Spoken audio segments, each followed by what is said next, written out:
நாகை மாவட்டம் திருமருகல், திட்டச்சேரி, நாகூர், நாகை உள்ளிட்ட பல்வேறு பகுதிகளில் தமிழக அரசு சார்பில் புதிதாக கட்டப்பட்ட பள்ளி கட்டிடங்கள், ரேஷன் கடைகள் மற்றும் பேருந்து நிழற்குடைகளை தமிழக பள்ளி கல்வித்துறை அமைச்சர் அன்பில் மகேஷ் பொய்யாமொழி திறந்து வைத்தார். இந்நிகழ்வில் தமிழக மீன் வளர்ச்சி கழக தலைவர் கௌதமன், தமிழக தாட்கோ தலைவர் மதிவாணன், மாவட்ட ஆட்சியர் ஆகாஷ், நாகை சட்டமன்ற உறுப்பினர் முகமது ஷானவாஸ், நகர்மன்ற தலைவர் மாரிமுத்து, ஆத்மகுழு உறுப்பினர் செங்குட்டுவன், ஆர்டிஎஸ் சரவணன் உள்ளிட்ட கழக நிர்வாகிகள் பலர் கலந்து கொண்டனர்.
தம்பி தம்பி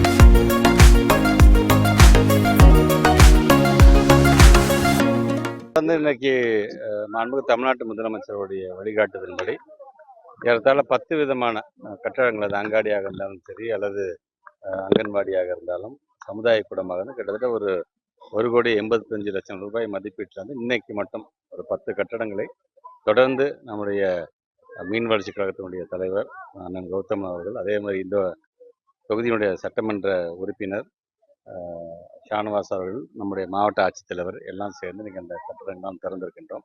இன்னும் பள்ளிக்கூடம் என்று வரும்போது அங்கே இருக்கின்ற கட்டப்பட்டிருக்கின்ற வகுப்பறைகளை வந்து திறந்து வைத்திருக்கின்ற அந்த பணியை நாங்கள் செஞ்சிருக்கோம்.